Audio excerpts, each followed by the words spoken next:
ভাই কোনো সুপারিশ চলবো না। আপনি যদি সুপারিশ করেন আপনি আমার ঠিক করে দেন। কোনো মাফ করবো না, বহুত করছি, আর কোনো মাফ হইব না। যে ভাই ওরা আমার কাছে আইবেন যে সুপারিশ করতে, ভাই গরিব মানুষ মাফ করে দেন, আমার ক্ষতিপূরণ হ্যাঁ দিবেন। কয়বার মাফ করবো ভাই? এর আগে এই পাশের কিটকুট ভাঙ্গা লাইছে, আয়া ভাই গরিব মানুষ মাফ করে দেন। আমি কি বড় লোক নাকি ভাই?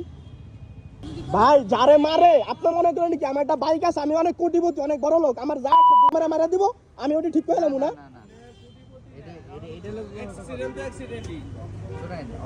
অ্যাক্সিডেন্ট ও মানে আপনি আয়া আমারে মারা দিবেন, পরে কেমন অ্যাক্সিডেন্ট নাকি? ভাই কোনো সুপারিশ চলবো না। আপনি যদি সুপারিশ করেন আপনি আমার ঠিক করে দেন। এই পাশে আমার গাড়ির স্ক্র্যাচ মিসক্র্যাচ লাগা অবস্থা বুঝুন না, একটা অটো এটার কত নাট বল্টু মল্টু সব অবস্থা গাড়িতে, কিট কুট ভাঙ্গা ভাঙ্গা সব ভাঙ্গা লাইছে। এই পাশের কিট টায়ার আগে ভাই ডাপ করে ভাঙ্গা লাইছে, আয়া একবার হাতে ভাই ধরা বইছে। কয়বার করা যায় ভাই একটু বুঝান। আমি তো গাড়ি চালাই, আমি মনে আমাদের নিজের গাড়ি তো আগে রিকশা আমরা ভাঙ্গিলাম। আমি বুঝতাম যে ঠিক আছে তোর তুই রাস্তা চলতাছস এদিক ওদিক হয়ে গেছে, ভাই তুই খারাপ হয়েছিস মোটরের ভিতরে, তুই যখন গাড়িটা ঢুকাবি এদিকে তুই দেখবি না তোর পিছে কি আয়, তোর তো ইন্ডিকেটর নাই।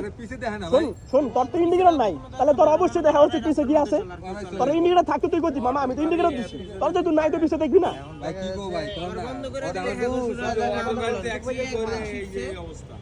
ভাই তুই যেই ক্ষতি করছো তোর ভাই, তুমি যেই ক্ষতি করছো তোমার কি ইনকাম দিও এটা হইতো না, বুঝো না?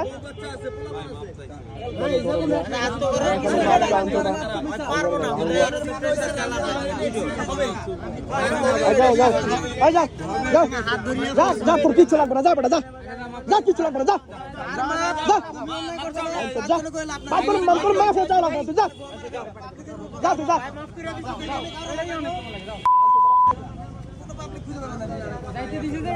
কালকে নিয়ে ৬,০০০ টাকার কাম করে আনছি গাড়িতে।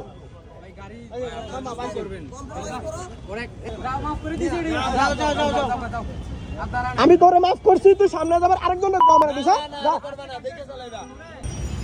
মানে মনে করে কি বাইক আছে মানে ১ কোটি কোটি টাকার মালিক, আরে কিনা মারা দিছি তুমি ভাই মাফ করে দাও শেষ। তো দিয়া ভাই পুরা মারা দিছে ঢাকা শহরে, না বুঝে ডাইন না বুঝে বাম কিচ্ছু বুঝে না, না বুঝে কোনো সিগন্যাল। তো ভাই বলতে পারেন যে আমি এত হাইপার কেন হয়ে গেলাম, আসলে কি বলবো ভাই, বর্তমানে রিক্সাওয়ালাদের যেরকম অবস্থা মানে তাদের জ্বালা একেবারে অতিষ্ঠ হয়ে গেছি। বিশেষ করে যেই অটোওয়ালাগুলো, বাংলা রিক্সাগুলো তাও মোটামুটি ঠিক আছে, এই অটোওয়ালাগুলো এদের জ্বালায় ভাই অবস্থা পুরা খারাপ। মানে এরা না বুঝে ডান, না বুঝে বাম, না বুঝে কোনো সিগন্যাল। আর এখন তো যেমন পারমিশন পাওয়া গেছে মেন রাস্তায়, মানে এখানে যতগুলো যানবাহন রয়েছে সবচেয়ে কম পাওয়ার কিন্তু ওর, কিন্তু ও এটা মানতে রাজি না। ও মনে হয় যে একবার হেলিকপ্টার চালায় এরকম অবস্থা।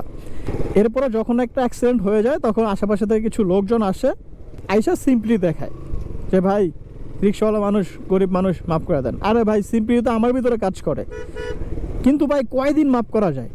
1 দিন 2 দিন 3 দিন, কয়দিন ভাবে মাফ করা যায়? আমার একটা বাইক আছে মানে কি আমার অনেক টাকা পয়সা আছে, আমি অনেক বড় লোক এরকম কিছু? এই যে কইতে না কইতে রঙায় পড়ছে। আমি সুন্দর মতো যাইতেছি, আমার স্পিড 40 থেকে 45 স্পিড এরকম অ্যাভারেজ। আমি দেখলাম যে রিক্সাটা ডানে দাঁড়ায় আছে, হুট করে ইউটার্ন নিয়ে নিল, পিছনে দেখার কোনো প্রয়োজনই নাই যে আমি আসতেছি, হুট করে ইউটার্ন। পরে যা লাইগা আমি গেলাম পয়রা, পায়ে প্রচুর ব্যথা পাইছি। বাইকও মোটামুটি সামনের কিটটা ফাইটা গেছে এবং টুকটাক স্ক্র্যাচ পড়ছে। তো কয়দিন এভাবে মানুষের মাপ করা যায়? কিছুদিন আগেও সেমভাবে আইসা লাগাই দিছে, তাও ওই সেম কিটটাই ভাঙছে।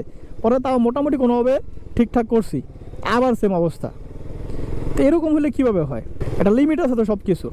এরা একেবারে ইদানিং এরা একেবারে ওভার হয়ে গেছে, অবশ্যই এদের কিছু করা দরকার।